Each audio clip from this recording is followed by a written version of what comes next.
یہ بتایا جا رہا ہے کہ جب کوئی شخص سفر شروع کرے تو اس کو کیا کچھ کرنا چاہیے، کن کن باتوں کا خیال رکھنا چاہیے۔ پہلی بات تو یہ تھی کہ جلدی شروع کرنا چاہیے سفر، اور دوسری بات اب یہ کہ جب سفر کیا جائے تو اکیلے نہ کیا جائے، اور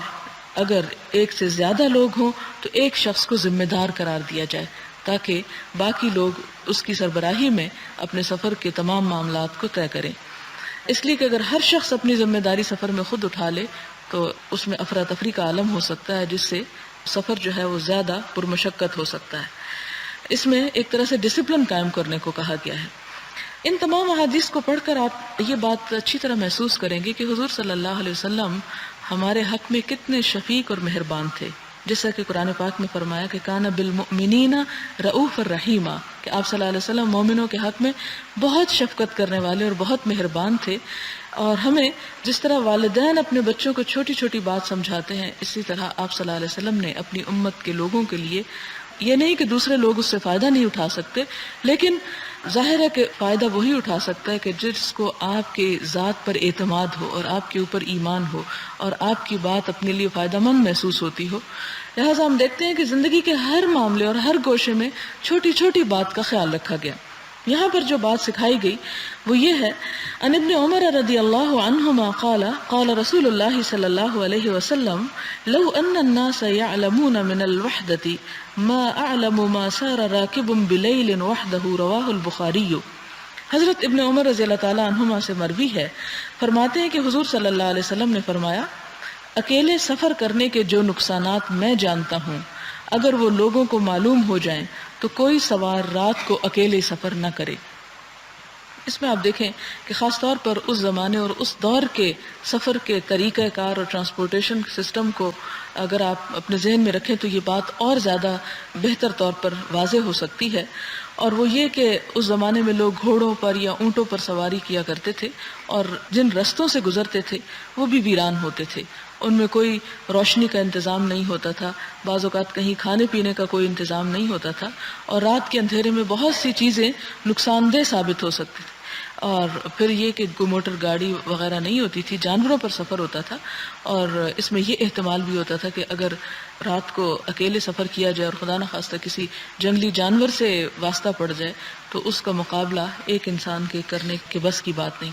اور آج کے دور میں بھی آپ دیکھیں کہ ہر شخص کو گاڑی میسر نہیں، اب بھی بہت سے لوگ جانوروں پر سواری کرتے ہیں، تو یہ حکم صرف اس دور کے لیے نہیں، آج کے دور کے لیے بھی ہے۔ اور ایون اگر آپ دیکھیں کہ گاڑیوں پر بھی سواری کی جائے اور رات کے وقت اگر کہیں کوئی خرابی ہو جاتی ہے، اور اگر ایک گروہ ہے تو اس کے لیے اس خرابی سے مشکل سے نمٹنا آسان ہوگا، لیکن اگر اکیلا انسان ہے تو وہ دراصل اپنے لیے خطرات مول لے رہا ہے۔ اگلی حدیث حضرت عمرو بن شعیب اپنے باپ سے اور وہ اپنے دادا رضی اللہ تعالیٰ عنہ سے روایت کرتے ہیں، فرمایا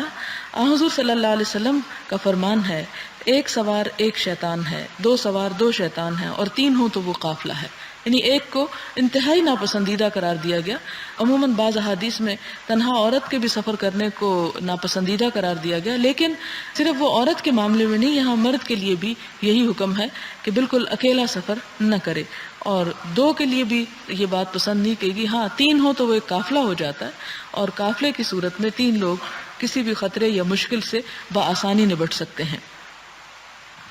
اگلی حدیث حضرت ابو سعید اور حضرت ابو ہریرہ رضی اللہ عنہما سے مروی ہے،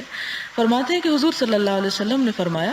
جب تین آدمی سفر پر روانہ ہوں تو وہ اپنے میں سے ایک کو امیر بنا لیں، یعنی اپنا رسپانسبل بنا لیں، یعنی اس کے ہاتھ میں اپنے تمام معاملات دے دیں۔ جیسے مثال کے طور پر اگر کسی گاڑی یا جہاز وغیرہ سے بھی سفر کیا جا رہا ہے، اور اگر ہر شخص اپنا اپنا ٹکٹ اٹھائے ہوئے ہے اور ہر شخص سامان گن رہا ہے اور ہر شخص چیزیں اٹھا رکھ رہا ہے، تو اس سے بہت احتمال ہے کہ کوئی چیز مس پلیس ہو جائے یا اس میں وقت بھی زیادہ خرچ ہوگا۔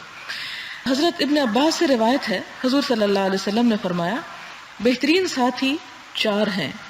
بہترین سریہ چھوٹے لشکر کو کہتے ہیں، وہ ہے جس کی تعداد 400 ہو، اور بہترین لشکر وہ ہے جس کی تعداد 4000 ہو، اور 12000 کا لشکر تعداد کی کمی کی وجہ سے کبھی مغلوب نہیں ہوگا۔ یہاں پر عام سفر کے لیے فرمایا کہ 4 لوگوں کا قافلہ ہو تو وہ بہترین قافلہ ہے، یعنی کہیں پر بھی جانے کے لیے۔ اور پھر خاص طور پر آپ یاد رکھیں اس زمانے کے ان پرخطر سفروں کو ذہن میں رکھتے ہوئے اس بات کو سمجھنے کی کوشش کریں۔ اور دوسری طرف بہترین سریہ لشکر، اور لشکر بھی آپ کو معلوم ہے کہ اس دور میں جنگ جو تھی وہ آمنے سامنے ہوتی تھی اور فردن فردن ہوتی تھی. اس لیے اگر چھوٹا لشکر کہیں بھیجنا ہو تو اس کی تعداد کم از کم 400 ضرور ہونی چاہیے تاکہ وہ کسی نرغے میں نہ پھنس جائیں اور دشمن کا شکار نہ ہو جائیں. یعنی 400 لوگ جو ہیں وہ بہترین طریقے پر مقابلہ کر سکتے ہیں. اور بہترین لشکر یعنی بڑا لشکر جو ہے اس کی تعداد 4000 ہے، اور 12000 کا لشکر اگر ہو تو وہ بہت ہی اچھا ہے، اس میں کامیاب ہونے کے امکانات اور زیادہ ہیں. ہمیں یہ حدیث شاید تھوڑی سی اجنبی لگ رہی ہو. اس کی بات یہ کہ حضور صلی اللہ علیہ وسلم کی جو جنگی اسٹریٹجی تھی اور آپ کی جو جنگی حکمت عملی تھی اس پر کئی کتابیں لکھی جا چکی ہیں، اور یہ فگرز ہمیں دیکھنے میں جس طرح معلوم ہو رہے ہیں کہ یہ بس ایسے ہی شاید آپ نے بول دیا ہوگا 400 اور 4000، ان کے پیچھے بہت کچھ کہا گیا ہے کہ اس میں کیا حکمت تھی کہ آپ نے ایک مخصوص تعداد کو بہترین قرار دیا.